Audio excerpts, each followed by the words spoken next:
Good morning. My name's Alex Fine, and I'm an 8th grade learner at the San Carlos Charter Learning Center.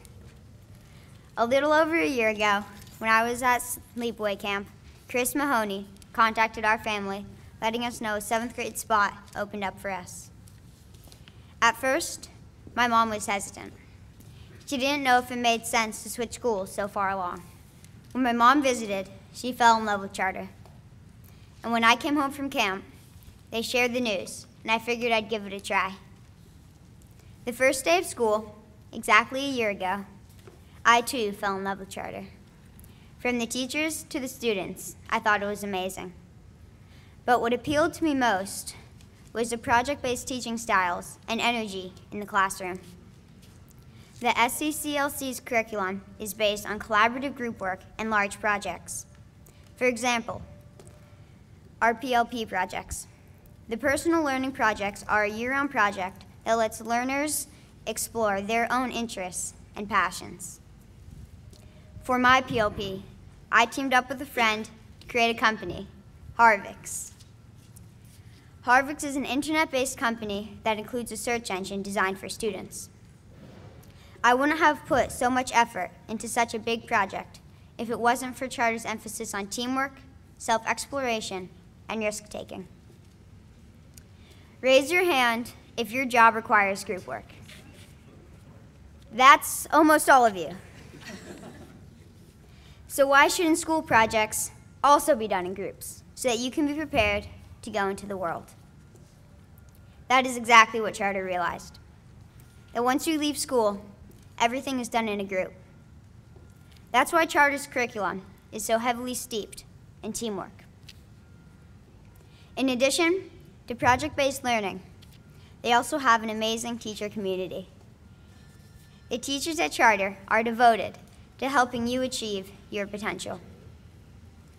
They have stayed with me after class for hours, helping me with projects and concepts I don't fully understand. I've made great strides as a result of this dedication. Finally, I'm grateful I have the choice to come here. For some students, these teaching styles work better than for others. Everybody learns differently, and this style works for me. This school means so much to me, and I feel every student should have the option to find the learning environment that enables them to reach their full potential. Now let me introduce my favorite Yankees fan, Chris Mahoney, our school director.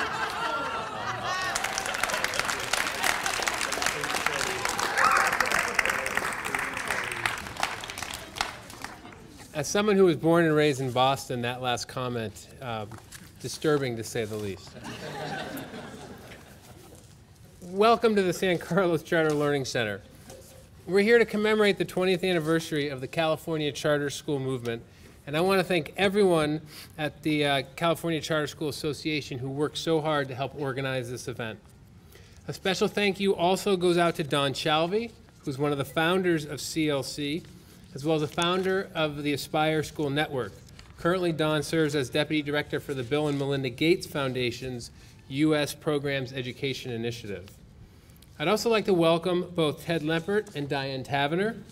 Ted is the President for Children's Now, a national research and advocacy organization based out of Oakland. Diane is the founder and CEO of Summit Public Schools, a nonprofit charter management organization focused in Silicon Valley. A special welcome is also extended to all of the CLC founding parents, teachers, and students who could make it here this morning. In addition, I wanted to thank the San Carlos District School Board, led by the Board of Trustees Chair Seth Rosenblatt, along with Adam Rack and Carol Elliott. I also want to thank, for being here, members of the San Carlos Charter Learning Center Board of Directors, led by the Board Chair Matt Coet, along with Kendra Lerner, Sonia Sigler, Irene Thomas, and Jason Gish. And finally, a special thank you is extended to Beth Hunkapiller. Beth is not only a member of the San Carlos School District Board of Trustees, but she's also one of the original founders of the San Carlos Charter Learning Center. So it was 20 years ago when the first charter school laws were passed in California. In 1992, one of the goals of charter schools was to be laboratories of innovation, an opportunity for school leaders to implement research-based methodologies within a school environment that was free of much of the regulation and red tape that the traditional schools must deal with. And it was with this idea in mind that the Charter Learning Center was born. And interestingly, the founders chose the name Learning Center because back in 1992, the founders believed that the building, the school building, was just one location where learning can occur. And our world was actually our classroom. An excerpt from our original charter: the 21st century will need literate workers with good problem-solving skills. The nation will require a citizenry who have learned to learn and who, more than ever before, have learned to work cooperatively. Change will be a core characteristic of the 21st century. Knowledge continues to multiply, information, management of that information, technology, and communication will be the tools for success. 21st century learning means that learning occurs both inside and outside the classroom walls. Learners construct meaning and see connections between what they learn and the real world. Learners are actively engaged and activities are integrated and meaningful, and learners work as members of a group. They are supported with coaches, mentors, and advocates. Learners use technology to access and organize information, and all essential learnings are assessed through both formative and summative performance activities. This was the original language in our original charter that embodied this description of the 21st century learner back in the early 90s.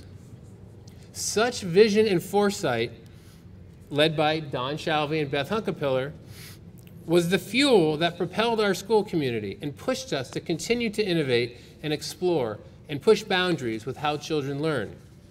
Today at CLC, we live this vision through our continued emphasis on collaborative project-based learning, a commitment to service learning, Spanish for all children in grades K through 8, a multi-age learning communities. Bricks and mortar no longer contain us as we take our learning beyond the borders of campus. Whether kids are learning to navigate the urban transit system in San Francisco, or visiting the Denver Museum in Colorado for a biology dissection lab thanks to the technology of the virtual field trip, or hiking and performing science experiments at Yosemite National Park, or sailing one of the 300-foot tall ships in San Francisco Bay. We go where the learning takes us. Since its inception, the Learning Center has matured into a high-performing, highly successful charter school that serves the children of San Carlos and surrounding communities. There are families who commute as far north as San Francisco and as far south as Saratoga, from the coast side to the East Bay.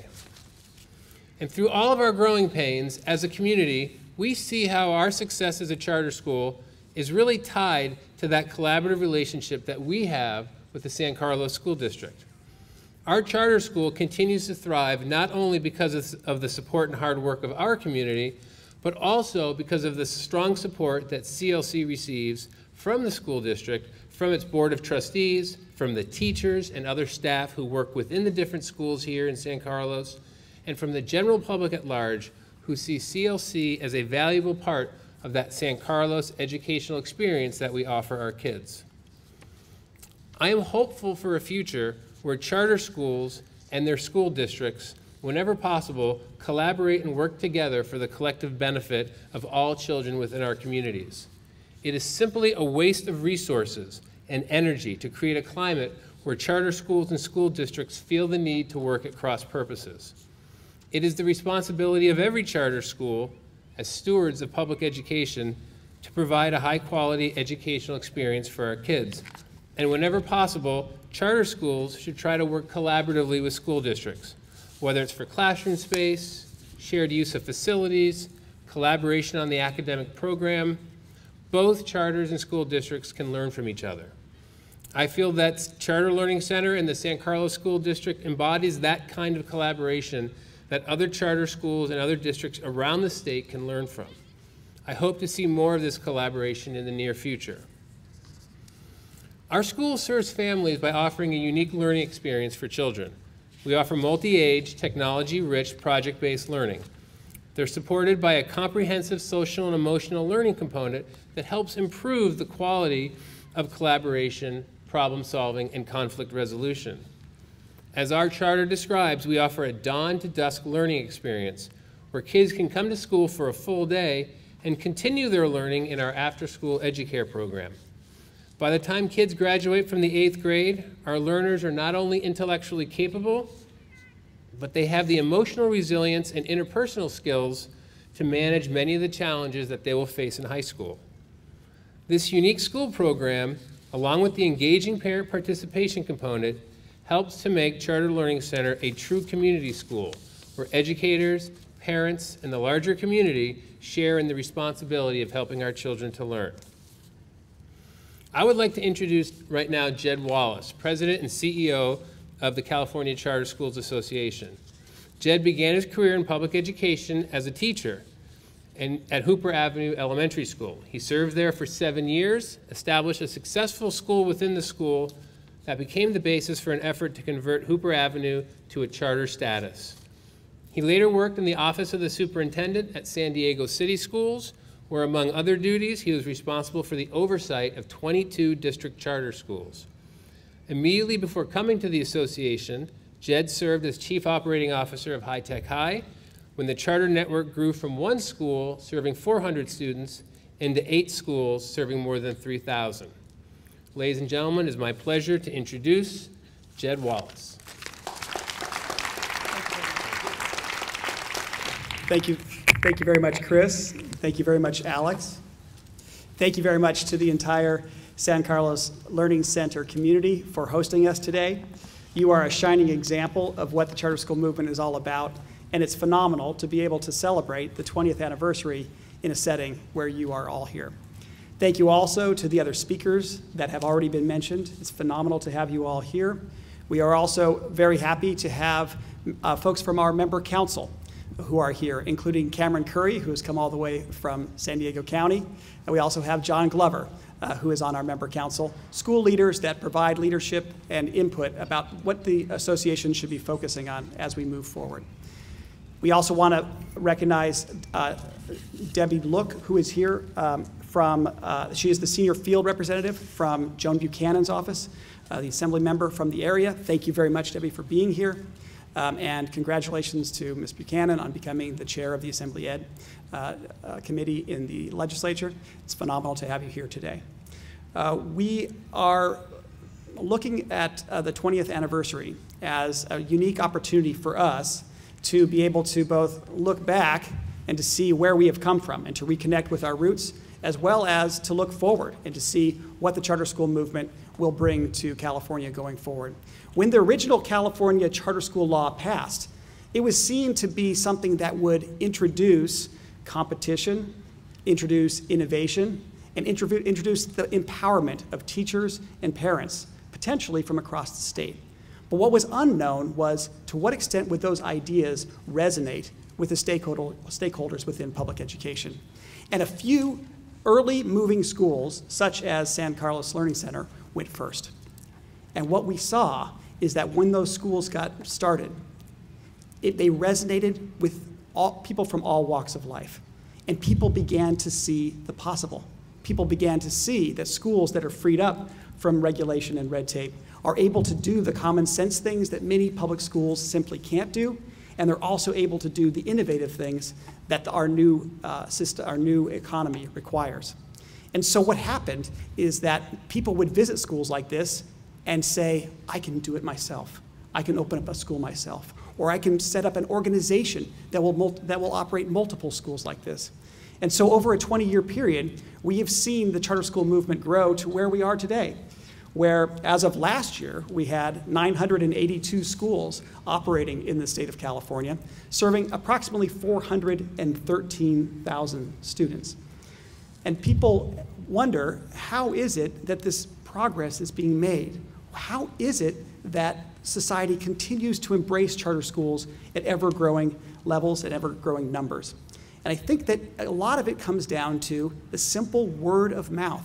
A long time ago, when the charter school movement first started, Most Californians were several degrees of separation from any charter school story whatsoever. Now, with 413,000 students in charter schools, virtually every Californian knows of a family member or a friend who has a student attending a charter school. And the stories that are coming out from those experiences are incredibly positive. And so we see that the public has embraced charter schools in ways that perhaps had not been anticipated all the way back 20 years ago. We see that in just the last 2 years, public polling would say that the percentage of likely voters who identify themselves as knowing something or a lot about charter schools has grown from approximately the high 40% to the high 60%, an increase of 20% in just 2 years. These are the kind of results that when our professional pollsters brought them to us, they questioned them and wanted to go back and double check their work. But they found that in fact it's the case, and they were able to cite the power of word of mouth as the key thing that is driving the growth of awareness around charter schools. So something that everyone can do here, just as Alex has done, just as Chris has done, is to remember to talk about your story. Because ultimately, the sharing of those stories is what builds the momentum that allows for more schools like SCLC to be opened. The other thing that we've seen in the public is not just that far larger numbers identify themselves as knowing a lot about charter schools, but they identify themselves as strongly supporting charter schools. We've had nearly a 20% increase in likely voters who identify themselves as such. And so when people say, what does the future of the charter school movement look like in the state of California, we believe that it is a future where the charter school movement is able to have an even greater impact. We are in the middle, as many folks here are aware, of one of the greatest funding crises that has ever happened within public education.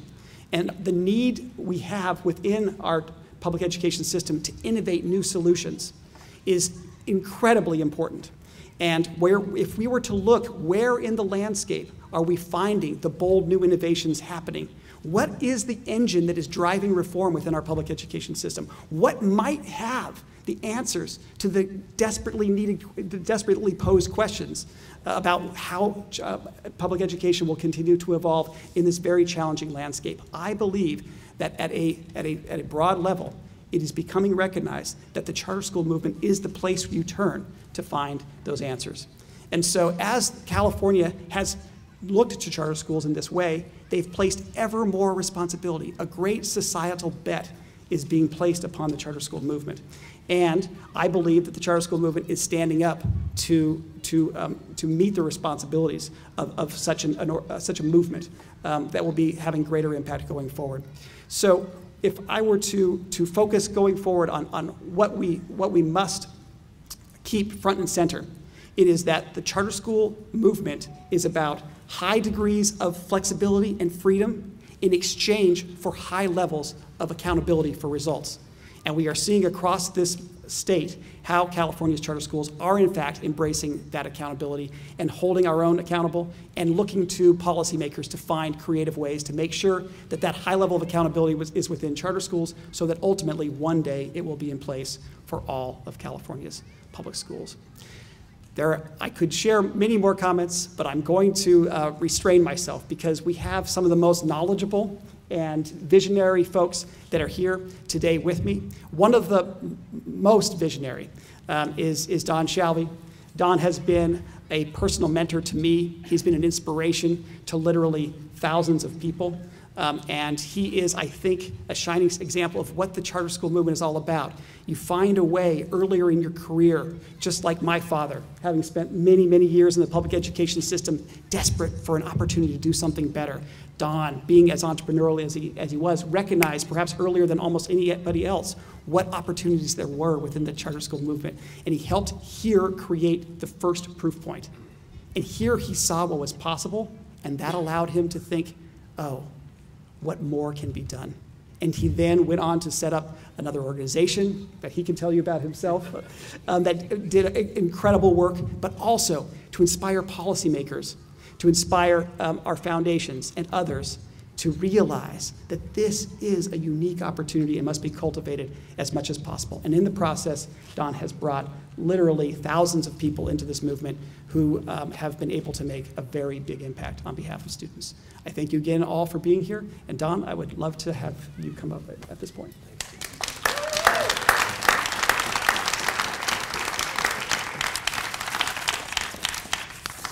Good morning. Oh, come on. Good morning. Yeah. I'm honored to come back to a place that is always deep in my heart and have a few comments to make. And it's hopefully a tour de force of music and public education and why this place is so important, not only to California, but to the country. So I want to start in 1966. I was a senior in college and listened to Bob Dylan sing "The Times They Are A-Changin'." And a year later, I followed the Summer of Love to come to California, leaving Philadelphia behind to start a career in education. To me, teaching has always been a profession of the highest nobility and dignity. And for the next 25 years, I kept listening to music while I thought about how important education is. So in the 70s, David Bowie sang "Changes," and there were lots of changes, but we didn't see much in public education. In the 80s, David Bowie collaborated with Queen, had a very popular hit called "Under Pressure." Some of you remember it. I think all of us in education actually feel under pressure every single day, as parents want the very best for their youngsters, and teachers and principals and leaders and boards of education want to provide that very thing. Then in 1991, California did something unthinkable. First, it followed Minnesota, which hardly anyone ever does, but it introduced the second charter school legislation in the country. And to me and to many of the parents and friends sitting here today, it was a license to dream.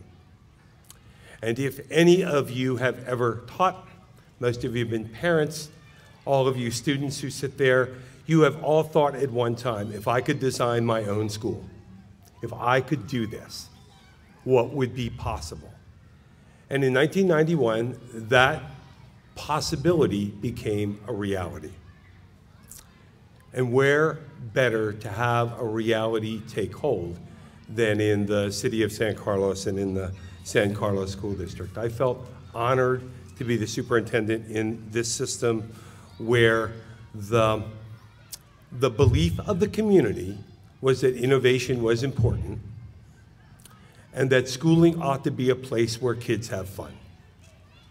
Innovation and fun in a community where you didn't have to be sick to get better.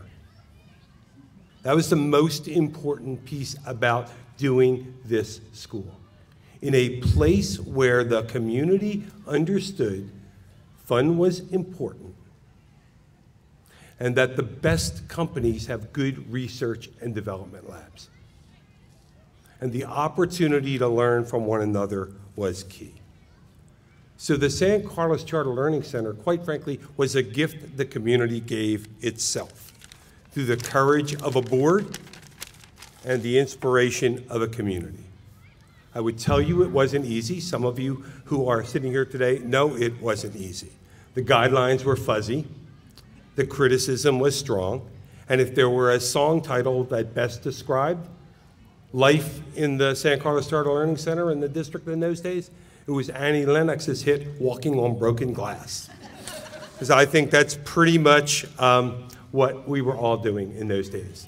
So can a small school of 100 kids in 1993 make a big difference? Think about it. Starts with one school, and today there are over 5,000 charter schools across this country serving 2.2 million youth. That is scale. That is the art of possibility become a reality.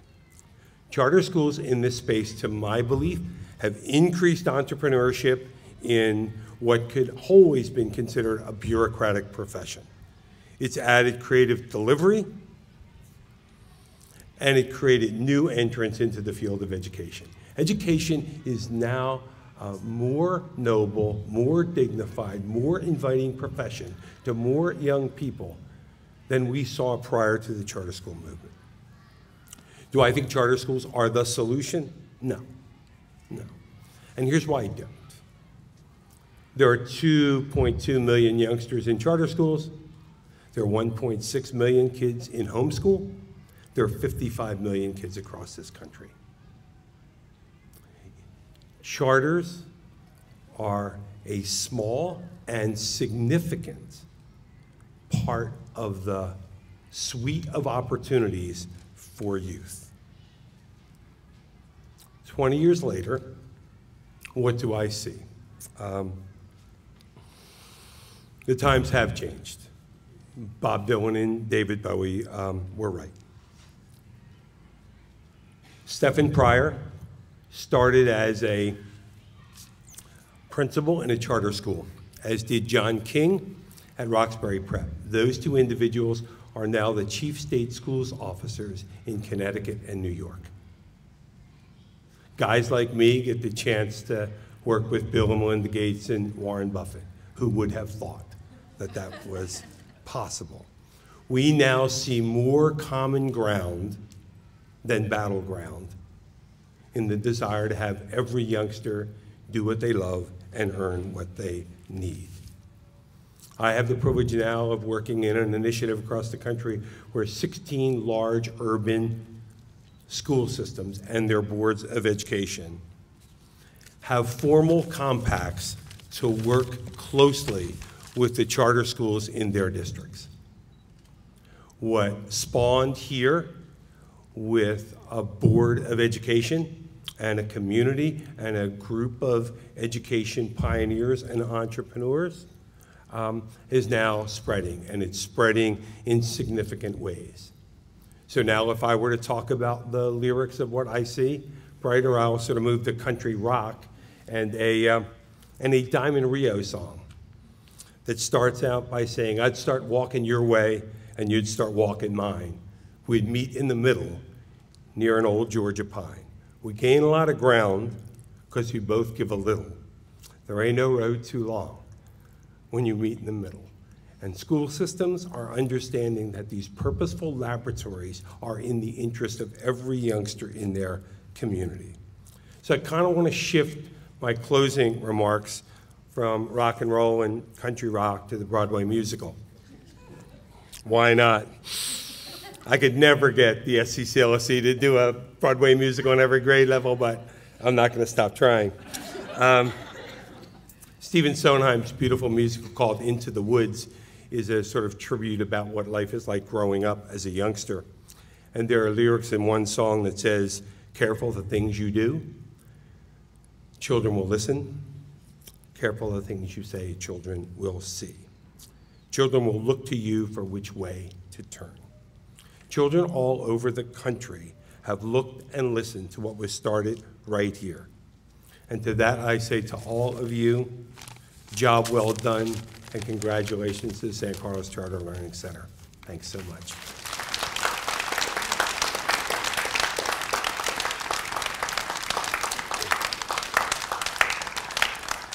In 1996, California had over 100 charter schools, 133 to be exact. And the law said you couldn't have more than 100.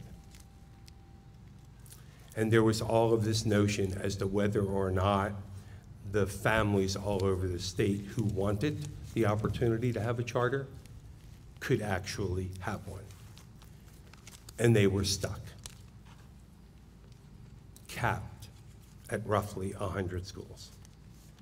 To lift a cap on a law requires courageous political leaders, folks who are willing to be the tip of the spear in the interest of children and youth, just like all of you.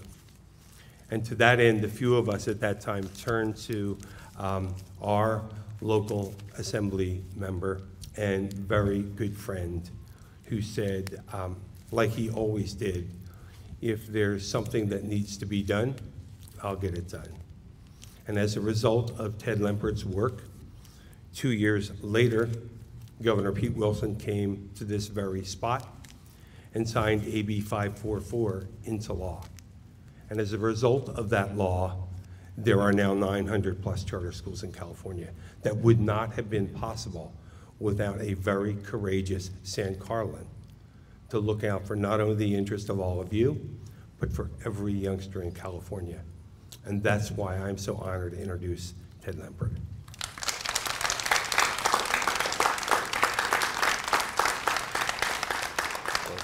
Thank you very much, Don, and good morning, San Carlos, and happy beginning of school. I see all those smiles there. And today brings back so many memories, and I'm so honored to be here for this 20th anniversary. I remember being here at the opening of this school. I remember when President Bill Clinton came across the street at Carlmont High School to talk about this school, what brought the president all the way out here. And then as Don mentioned, being here when Governor Pete Wilson signed the law to expand the charter movement. Before I just add 1 or 2 more minutes about the history of this movement, I just have to say a word about the people and the community behind this movement.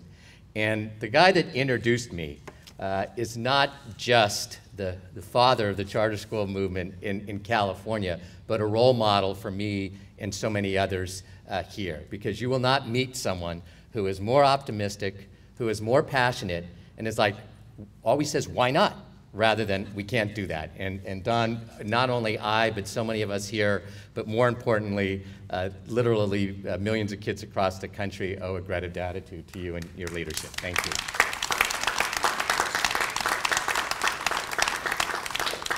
And this community is a very special place. It's the city of good living, but we might want to make part of that motto also the place to raise kids. My wife and I have lived here for 18 years, raising 3 kids here. And what's really special about this community is innovation. The charter movement really being born here in California, but continuing today, this district really pushing forward and innovating for the benefit of kids. But it's not just about San Carlos, and what's important about today is how the effort here really led to so many changes across the state. And I know we're facing difficult times in public education today, but it was actually worse in 1991. Our funding level compared to the rest of the country was actually worse, and we were really just at a standstill. California was sinking to the bottom. And a colleague of mine, Gary Hart, a great legislator, really had a lot of courage in getting that Charter School Act passed. He used a lot of legislative skills, so to speak, to get it off the floor the last night. And I watched in awe as he was able to do that. And then this school started and led on to the charter movement. And Don mentioned our effort that Don and Reed Hastings and John Doerr were so critical in making sure we were able to lift that cap in '98 and continued the growth. And now today to see this great association that Jed is leaving is just unbelievable compared to where we were. But why is this so important? And as I heard Alex speak and I look at all you guys, when I was going to school way back when in San Mateo, the public education system was different. We had to make sure we educated enough of the top kids. And if not everyone got a great education, this country would still be okay. And those kids would still find a job. Today's different.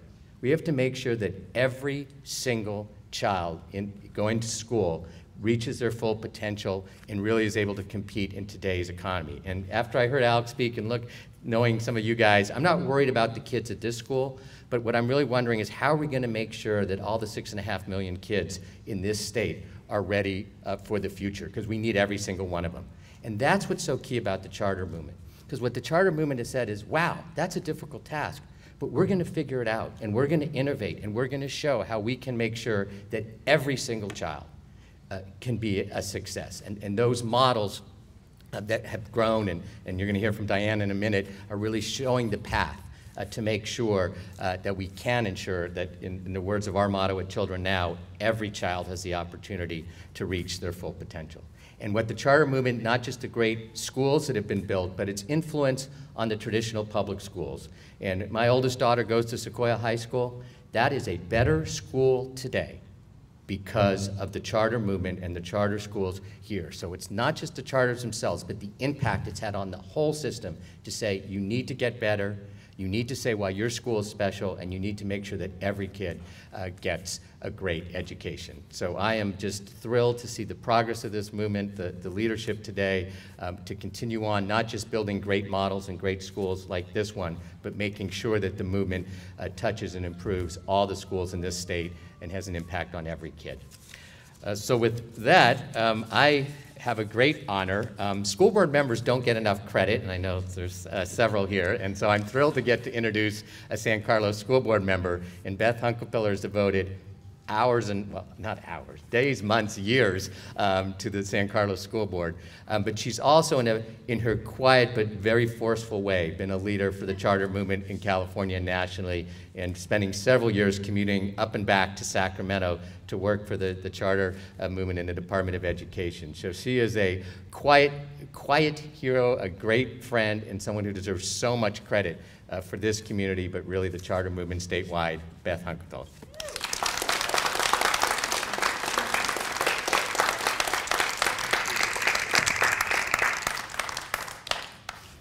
How are you doing out there? Are the smiles still as perky as they were at the beginning? I noticed my hair is not doing as well, but I won't say anything about yours. Look, I just want to say a few words about how this school began, the quality of its beginning, and the long-term impact of the quality of the beginning of the San Carlos Charter on the relationship over 20 years. I think it has a lot of meaning.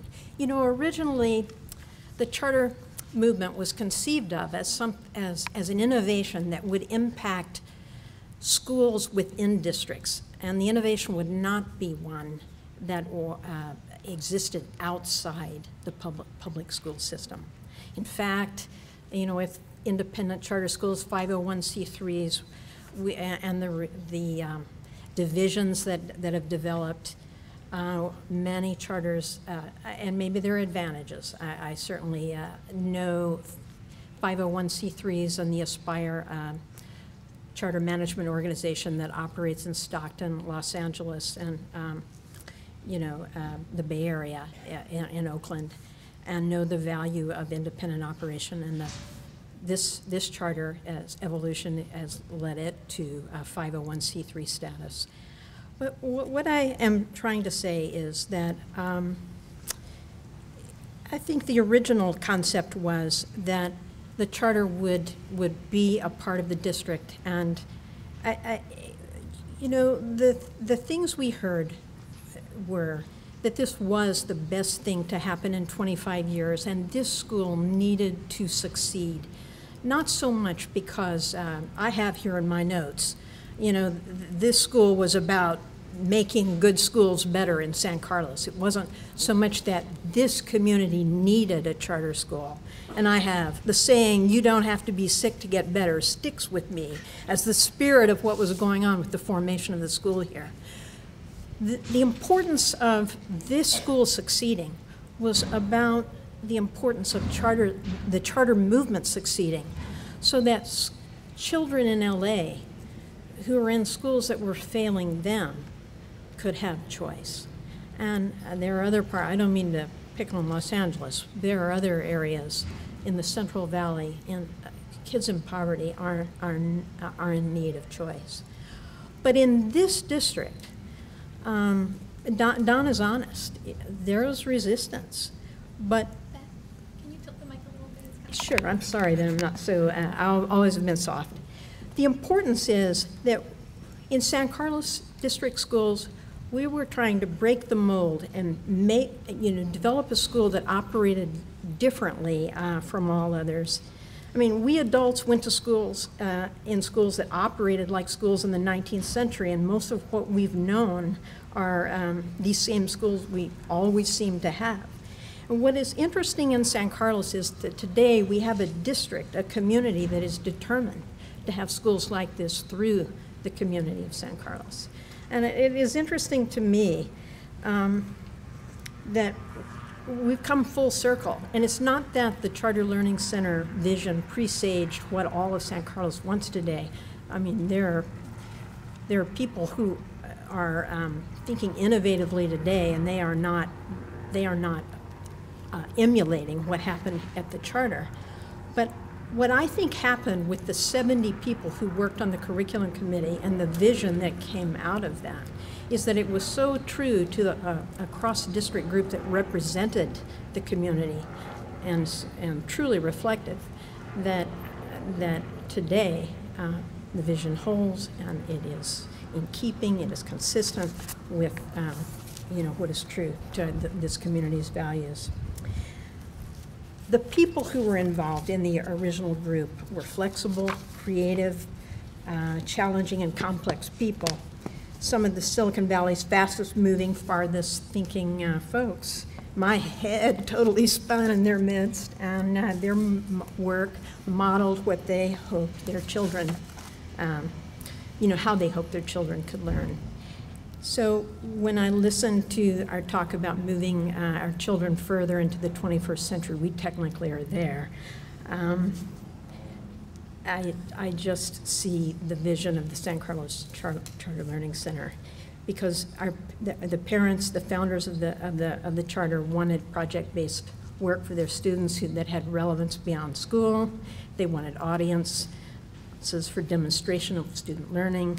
Overall, they just wanted more meaning-centered, thinking curriculum, and they believe that learning best occurs in home, school, and community settings, and they thought summative exhibitions of project learning with real-world audiences are effective and matter.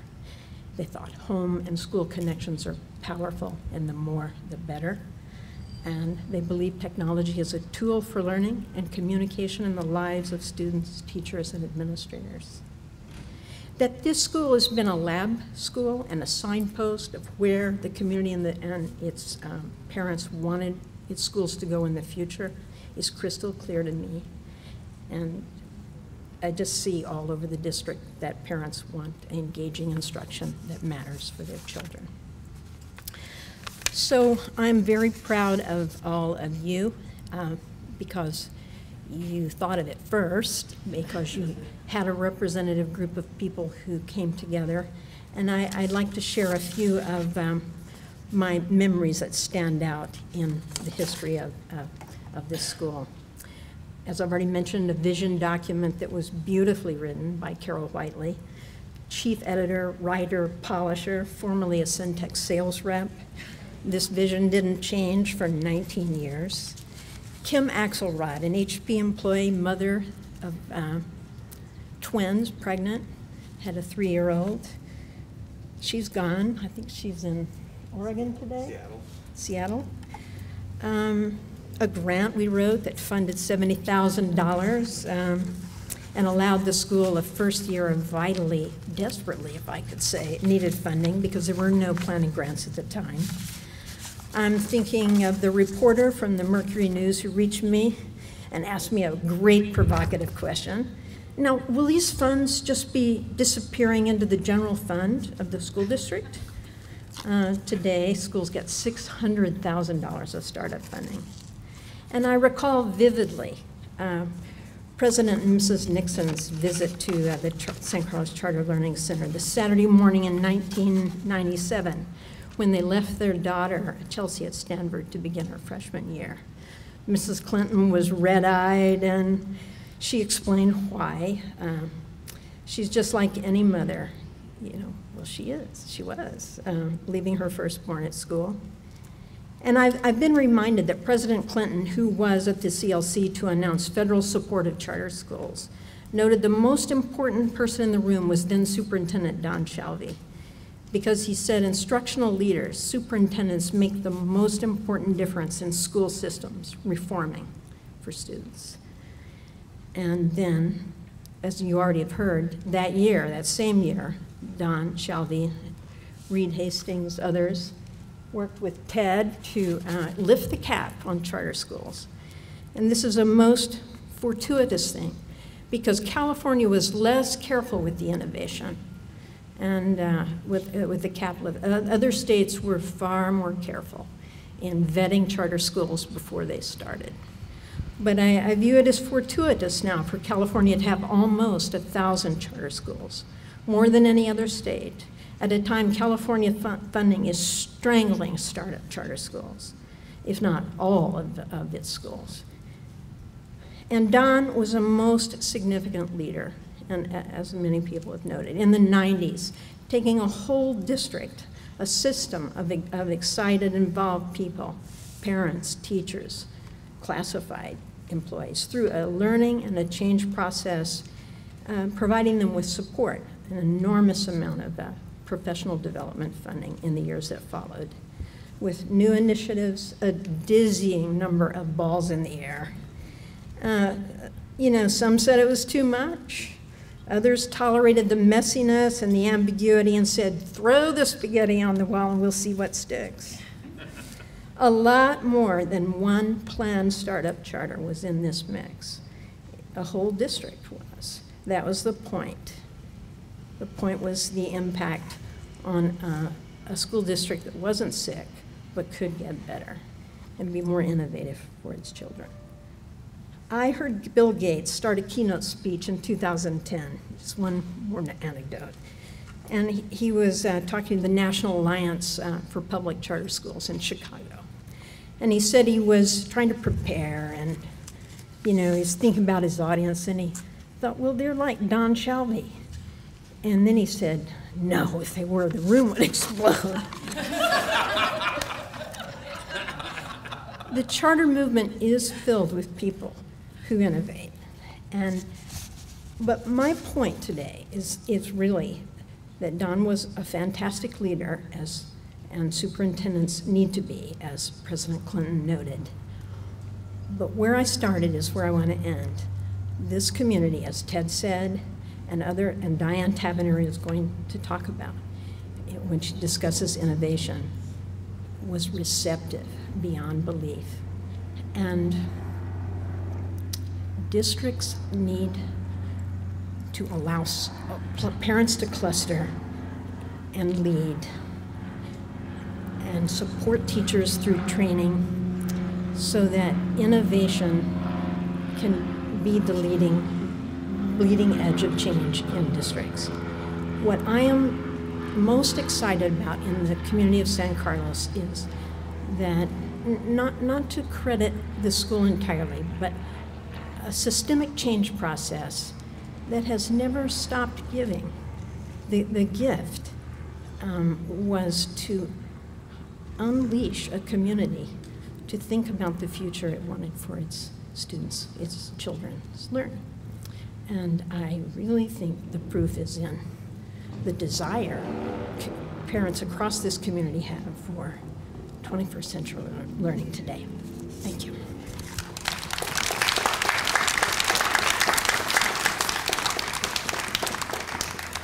And may I introduce Diane Tavenner, who is Executive Director of the Charter Management Organization. Is it called Summit? Summit. We have Rainier, Everest, and the Tahoma, and the flagship Summit. May I say that when I worked with the Portola Valley Woodside group that began your group, I sat in the library when you were a vice principal for was Mountain View Los Altos, and you were a total star. Oh, thank you. Yeah. Thank you. And Thank you. I'm proud to introduce you. Thank you.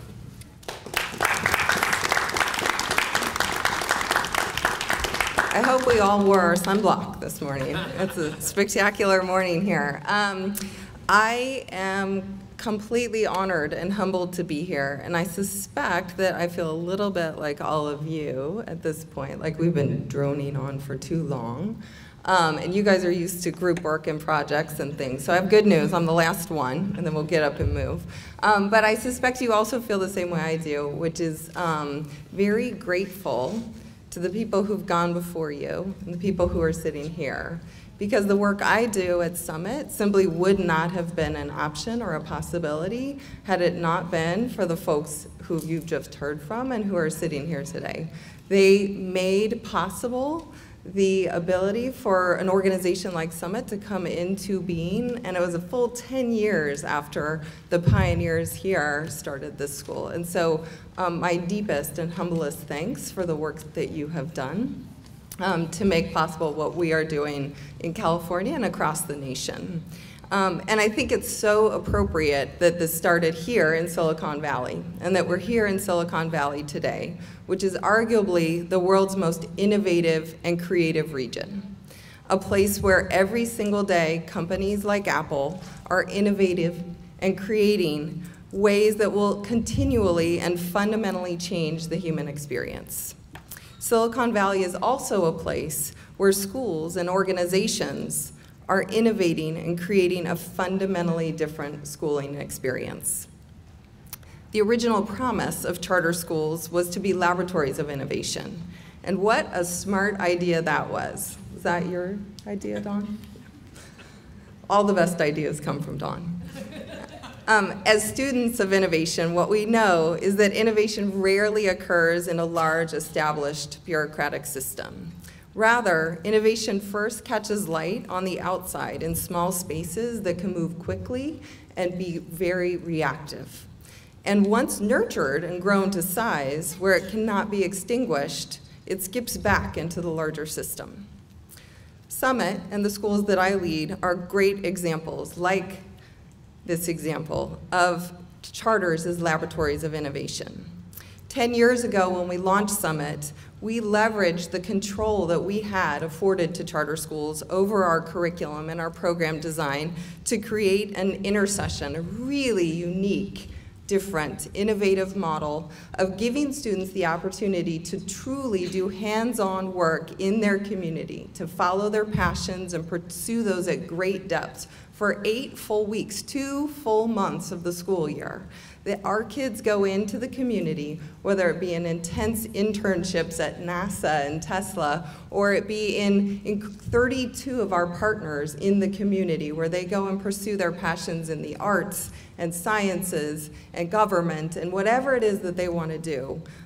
Experiences that truly change their perspectives on the rest of their life and often change the trajectory of their lives. And represent the type of learning that is needed and necessary, and the type of learning that you all are speaking of and engaging in every day here. That was one innovation, and one of many that we've experienced in Summit, because we truly are an innovative organization. It's in our DNA. And 10 years later, after our launch, we continued to push ourselves to innovate. Just this last spring, we engaged our entire organization, every single employee in the organization, in an innovation summit, a full 2-day, 48-hour, a lot of people in technology would call it somewhat of a hackathon, literally where we asked the question of what can the schools of the future look like if we talk to and think about what students need, and we use them as our users, and we interview them, and we build schools based on what they need. Sponsored by Google and led by Google's Director of Creativity and Innovation for the world, we spent those 48 hours really imagining what schools could look like, not only imagining, but building prototypes of them. And then we set to work over the summer to bring them to life. Next week, every student in our Summit San Jose schools will go through a similar experience, and we will ask them to design the schools of the future. And then, believe it or not, 4 days later, we'll put their ideas into action. We can work that quickly and that efficiently because we're laboratories of education. There are many, many other examples of charter labs across the state, and I've had the good fortune in the last few months of visiting just a few. The Alliance Charter Network in LA with their BLAST program is doing phenomenal things in leveraging technology to support their students. KIP Empower, also in Los Angeles, is doing incredible things with young children. And here in the Bay Area, we have Rocketship, which is well known for its innovation, and a really exciting new school, the Grimway Academy in Bakersfield. And of course, we're standing today in one of the most innovative charter schools in the nation. The key to this innovation and its success is that it's coupled with high degrees of accountability, which ultimately result in better student outcomes. Each of these charter schools and hundreds more are achieving incredible results with all children. Children who 20 years ago, people didn't think it was possible to achieve what they're achieving. Using innovative strategies and structures, the learners in these schools are prepared not only for college, but for career and life. As a state, we need better outcomes for students. Charters are key in this objective. 1 in 8 children in our country live and attend school in California. In a state where 30% of those students never make it to graduation, and fewer than 25% of those are even eligible to apply to a 4-year college. In a state where jobs of today and tomorrow require greater skill and more education than ever before, and where a high degree of knowledge and sophistication is required just to be a citizen, a consumer, and a parent, we need charter schools. We need laboratories of innovation with real accountability to outcomes that insist that every single child is truly prepared for success in college, career, and life. We need charter schools. They're an integral part of California. So I want to invite Jed back up. We want to thank you very much for attending today. Look forward to having a conversation afterwards as well. And thank you one more time to San Carlos Learning Center for hosting and being such a shining example of what the charter school movement is all about. Thank you.